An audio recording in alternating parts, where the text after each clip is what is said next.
नमस्कार, स्वागत है आप सभी का डीडी न्यूज़ के इस खास बुलेटिन एक्सप्रेस 100 में, जहां हम आपके लिए लेकर आते हैं राजनीति, मनोरंजन, देश, दुनिया, खेल और व्यापार जगत की सभी बड़ी खबरों को एक्सप्रेस यानी फटाफट अंदाज में। मैं हूं चंद्रशेखर जोशी। तो आइए शुरू करते हैं तेज खबरों का सिलसिला।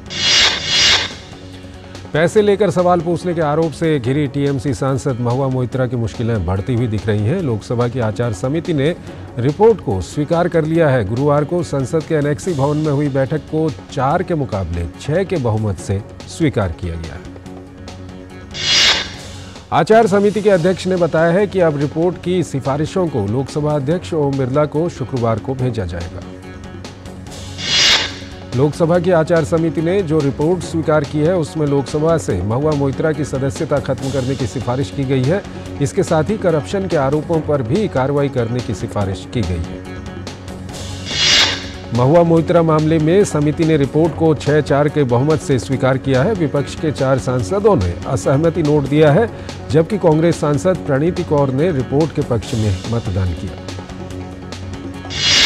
रिपोर्ट मिलने के बाद लोकसभा अध्यक्ष आगामी संसद सत्र में इसे सदन के पटल पर रखेंगे। लोकसभा सिफारिशों पर फैसला लेगी।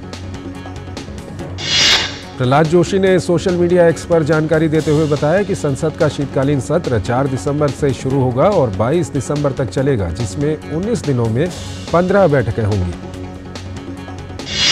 प्रधानमंत्री ने मध्य प्रदेश के सतना में चुनावी जनसभा कर अपने प्रचार अभियान की शुरुआत की। चुनावी रैली में पीएम ने कांग्रेस पर जमकर निशाना साधा।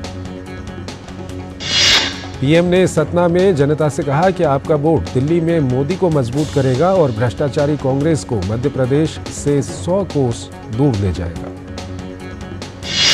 प्रधानमंत्री ने कहा कि कांग्रेस का सिर्फ एक ही काम है, लूट, भ्रष्टाचार। ऐसे में जब जनता ने साल 2014 में केंद्र में भाजपा की सरकार को चुना, तब देश में विकास की बयार चली। यही वजह है कि देश के 4 करोड़ गरीबों को घर मिला। पीएम मोदी ने युवाओं से सोच समझकर अपना मतदान करने का आह्वान किया। प्रधानमंत्री ने कहा कि उनका एक वोट त्रिशक्ति की ताकत से भरा हुआ है, जो कि एक साथ 3 काम करेगा। प्रधानमंत्री ने कहा कि मतदान से पहले ही कांग्रेस का झूठ का गुब्बारा फूट गया है। कांग्रेस के पास मध्य प्रदेश के विकास का कोई रोड मैप नहीं है। मध्य प्रदेश के छतरपुर में भी प्रधानमंत्री ने एक चुनावी जनसभा को संबोधित किया। उन्होंने कहा कि जहां जहां कांग्रेस आई वहां तबाही लाई। प्रधानमंत्री ने कांग्रेस के चुनावी वादों को मीठा जहर भी करार दिया। उन्होंने बताया कि कांग्रेस का शासन गुलामी की मानसिकता से भरा हुआ था। देश की विरासत पर उन्होंने कभी गर्व नहीं किया। कांग्रेस पर महिला आरक्षण बिल लटकाने, अनुच्छेद 370 को हटाने का विरोध करने, 3 तलाक को हटाए जाने का विरोध करने के प्रधानमंत्री ने आरोप लगाए। उन्होंने कहा कि कांग्रेस किसी भी काम को लटकाने में माहिर है और उसके लिए देश नहीं बल्कि स्वार्थ ही प्राथमिकता है। पीएम मोदी ने कहा कि कांग्रेस के लिए पूरा देश दिल्ली से शुरू होता था और दिल्ली में ही खत्म हो जाता था। योजनाएं घोषित होती थीं तो दिल्ली में विदेश के नेता आते थे, तो दिल्ली में ये कांग्रेस के नेता अपने विदेशी दोस्तों को भारत की गरीबी दिखाने के लिए ले जाते थे। गरीबों का मजाक उड़ाना उनका काम हो गया था। पीएम मोदी ने कहा कि जैसे रिवर्स गियर में चलने वाली गाड़ी हमें पीछे ले जाती है, वैसे ही कांग्रेस भी रिवर्स गियर की एक्सपर्ट है। कांग्रेस सुशासन को कुशासन में बदलने में एक्सपर्ट है। नीमच में चुनावी सभा की उन्होंने कहा कि मोदी की गारंटी मतलब हर गारंटी के पूरा होने की गारंटी। प्रधानमंत्री ने लोगों को भरोसा दिलाया कि भाजपा विकास कार्यों को तेजी से जारी रखेगी, जबकि कांग्रेस सभी काम ठप कर देगी।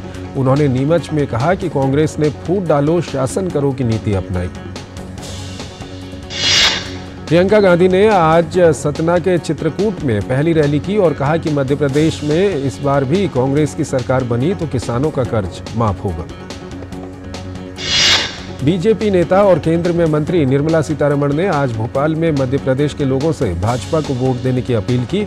इस दौरान उन्होंने कर्नाटक में कांग्रेस की सरकार के कामकाज का उदाहरण भी दिया। निर्मला सीतारमण ने नीतीश कुमार के बयान को शर्मनाक बताते हुए कहा कि ये दुखद है कि विपक्ष के एक भी नेता ने बयान की निंदा नहीं की, सिर्फ लीपापोती की गई। मध्य प्रदेश के मुख्यमंत्री शिवराज सिंह चौहान ने आगर मालवा के सुसनेर में चुनावी रैली की। शिवराज सिंह चौहान ने प्रियंका गांधी के भगवान राम को 13 वर्ष वनवास वाले बयान पर तंज कसा। उन्होंने कहा कि भारत का बच्चा बच्चा जानता है कि वनवास 14 वर्ष का हुआ था। मध्य प्रदेश के अशोकनगर में जनसभा को संबोधित करते हुए कांग्रेस नेता राहुल गांधी ने कहा, हिंदुस्तान की सरकार को 90 अफसर चलाते हैं। उन्होंने कहा कि हिंदुस्तान का जो धन है उसे ये 90 अफसर बांटते हैं। अगर हिंदुस्तान का बजट 100 रुपए का हो तो ओबीसी अफसर 5 रुपए का निर्णय लेते हैं। राहुल गांधी ने जनसभा में फसल बीमा योजना को लेकर सवाल उठाया। उन्होंने कहा कि किसी भी किसान से पूछ लीजिए कि क्या उन्हें फसल बीमा योजना का पैसा मिला, तो जवाब नहीं में मिलेगा। मध्य प्रदेश के जबलपुर में कांग्रेस सांसद राहुल गांधी ने रोड शो किया।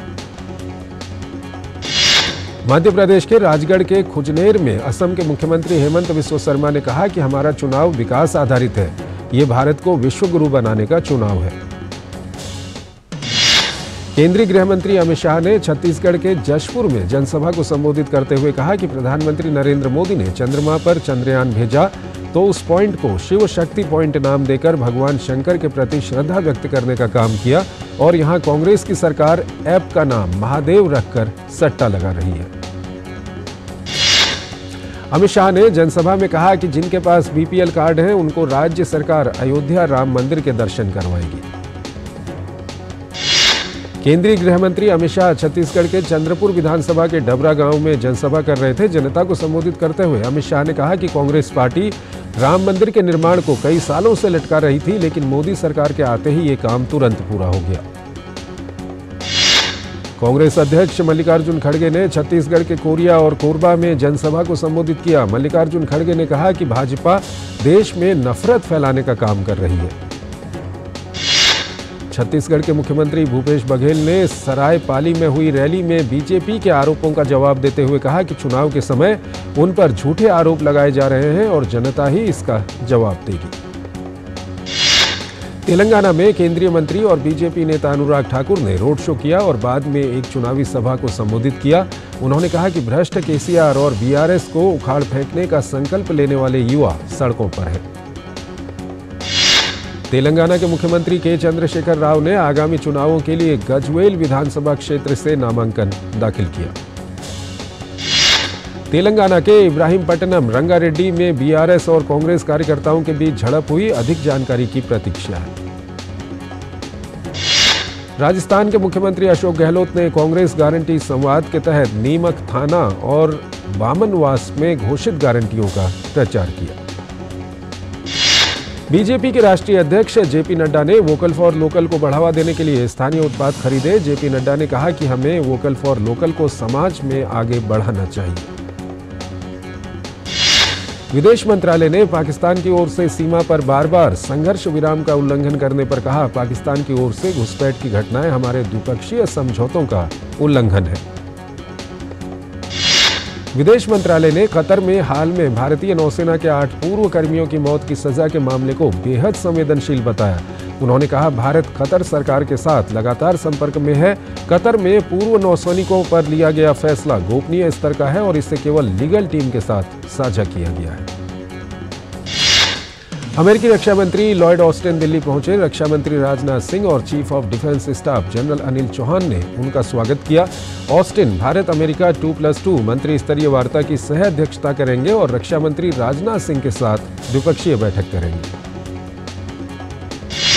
अमेरिकी रक्षा मंत्री लॉयड ऑस्टिन को दिल्ली के पालम हवाई अड्डे पर सेना के तीनों अंगों की टुकड़ियों ने tri service guard of honour दिया। सुप्रीम कोर्ट को 3 नए जज मिल गए हैं। नियुक्ति की कॉलेजियम की सिफारिश को राष्ट्रपति ने मंजूर कर दिया। टीएमसी नेता अभिषेक बनर्जी आज प्रवर्तन निदेशालय के सामने पेश हुए। एजेंसी ने उन्हें एसएससी मामले के सिलसिले में आज तलब किया था। जम्मू कश्मीर के शोपियां के कैथोहलान इलाके में आतंकवादियों और सुरक्षा बलों के बीच मुठभेड़ हुई। सुरक्षा बलों ने प्रतिबंधित आतंकी संगठन टीआरएफ से जुड़ा एक आतंकवादी ढेर किया। गोवा में आगामी 54वें भारतीय अंतर्राष्ट्रीय फिल्म महोत्सव से पहले केंद्रीय सूचना एवं प्रसारण राज्य मंत्री डॉक्टर एल मुरुगन ने आज गोवा के मुख्यमंत्री प्रमोद सावंत से पणजी में उनके आवास पर मुलाकात की। भारत से तीसरी उड़ान 12 टन और राहत सामग्री लेकर नेपाल पहुंच गई। बिहार के मुख्यमंत्री नीतीश कुमार एक बार फिर आपत्तिजनक बयान में फंस गए। इस बार उन्होंने पूर्व मुख्यमंत्री जीतन राम मांझी के लिए असंसदीय भाषा का इस्तेमाल किया। जनसंख्या पर नीतीश के विवादित बयान के खिलाफ सदन से लेकर सड़क तक विरोध प्रदर्शन जारी है। भाजपा विधायकों ने नीतीश कुमार के इस्तीफे की मांग करते हुए विधानसभा परिसर में प्रदर्शन किया। इस बीच मशहूर अमेरिकन सिंगर मैरी मिलवेन ने नीतीश के बयान को असभ्य बताते हुए कहा है कि समय आ गया है कि नीतीश कुमार को इस्तीफा दे देना चाहिए। महिला सम्मान की बहस 20 सदन में पिछड़े और अति पिछड़े वर्ग को 65% आरक्षण दिए जाने संबंधी बिल पास किया गया। भाजपा ने भी इस बिल को अपना समर्थन दिया। बिल में 50% आरक्षण सीमा को बढ़ाकर 65% करने का प्रावधान है। राजधानी दिल्ली में वायु प्रदूषण की स्थिति लगातार बनी हुई है चिंताजनक। दिल्ली में वायु गुणवत्ता गंभीर श्रेणी में बनी हुई है। केंद्रीय प्रदूषण नियंत्रण बोर्ड के अनुसार दिल्ली में आज भी वायु गुणवत्ता सूचकांक 400 के पार दर्ज की गई। आनंद विहार में AQI 432, RK-पुरम में 453, पंजाबी बाग में 444 और ITO में AQI 441 दर्ज किया गया। दिल्ली के पर्यावरण मंत्री गोपाल राय ने राष्ट्रीय राजधानी में प्रदूषण की स्थिति पर समीक्षा बैठक की। दिल्ली के पर्यावरण मंत्री गोपाल राय ने कहा कि प्रदूषण की स्थिति पर नजर रखने के लिए वरिष्ठ अधिकारियों, सचिवों और विभागाध्यक्षों को मौके पर रहने को कहा गया है। पंजाब के फिरोजपुर जिले के प्रशासनिक अधिकारी खेतों का दौरा कर रहे हैं और पराली जलने से रोकने के लिए अग्निशामक यंत्रों का उपयोग किया गया। मुंबई में भी प्रदूषण का स्तर बढ़ा। पिछले कुछ दिनों में खराब और मध्यम रहने के बाद वायु गुणवत्ता सूचकांक आज बहुत खराब श्रेणी में दर्ज किया गया। महाराष्ट्र के मुख्यमंत्री एकनाथ शिंदे ने राज्य में मौजूदा प्रदूषण की स्थिति की समीक्षा के लिए एक बैठक की अध्यक्षता की। उन्होंने बताया कि बैठक में प्रदूषण को कम करने के लिए किस तरह से काम किया जाए, इस संबंध में चर्चा हुई। उत्तर प्रदेश के मुख्यमंत्री योगी आदित्यनाथ ने अयोध्या में अपनी कैबिनेट सहयोगियों के साथ राम कथा संग्रहालय में कैबिनेट की बैठक की। कैबिनेट बैठक में यूपी सरकार ने अयोध्या में विकास की कई परियोजनाएं, खास तौर पर धार्मिक पर्यटन के विकास के लिहाज से लगभग 2 दर्जन प्रस्ताव पर कैबिनेट में मुहर लगाई गई। उत्तर प्रदेश के मुख्यमंत्री योगी आदित्यनाथ ने कहा कि यूपी सरकार की पूरी कैबिनेट अयोध्या धाम आई है। उत्तर प्रदेश के विकास को लेकर आज अहम बैठक हुई। मुख्यमंत्री योगी आदित्यनाथ ने कहा कि आज कैबिनेट की बैठक में कुल 14 महत्वपूर्ण प्रस्ताव आए हैं। पहला प्रस्ताव उत्तर प्रदेश में अंतर्देशीय जलमार्ग प्राधिकरण की स्थापना का था। हमने राज्य स्तर पर यह प्राधिकरण बनाने का निर्णय लिया है। इससे पहले योगी आदित्यनाथ ने कैबिनेट मंत्रियों के साथ अयोध्या के रामलला मंदिर में पूजा की। अयोध्या में योगी आदित्यनाथ ने अपने कैबिनेट मंत्रियों के साथ निर्माणाधीन श्री राम जन्मभूमि तीर्थ क्षेत्र का निरीक्षण किया। उत्तर प्रदेश के मुख्यमंत्री योगी आदित्यनाथ ने आज अयोध्या में अपनी कैबिनेट मंत्रियों के साथ हनुमानगढ़ी मंदिर में पूजा की। उत्तराखंड आज अपना 23वां स्थापना दिवस मना रहा है। आज ही के दिन साल 2000 में उत्तराखंड उत्तर प्रदेश से अलग होकर देश का 27वां राज्य बना था। उत्तराखंड राज्य स्थापना दिवस का मुख्य समारोह राजधानी देहरादून में आयोजित किया गया। इस कार्यक्रम में राष्ट्रपति द्रौपदी मुर्मू मुख्य अतिथि के तौर पर शामिल हुई।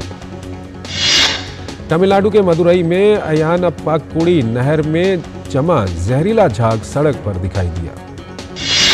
तमिलनाडु के कोयम्बटूर में भारी बारिश के कारण कई हिस्सों में सड़कों और घरों में जलभराव देखने को मिल रहा है। इंटरग्लोब एंटरप्राइजेज ने योजना बनाई है कि वो 2026 में पूरे देश में एक पूर्ण इलेक्ट्रिक एयर टैक्सी सेवा शुरू करेगी। देश में सौर मॉड्यूल की स्थापित विनिर्माण क्षमता 60,000 मेगावाट पर पहुंच गई है। वित्त वर्ष 2020-2021 में पॉलीसिलिकॉन मॉड्यूल बनाने की क्षमता 10,000 मेगावाट से कम थी।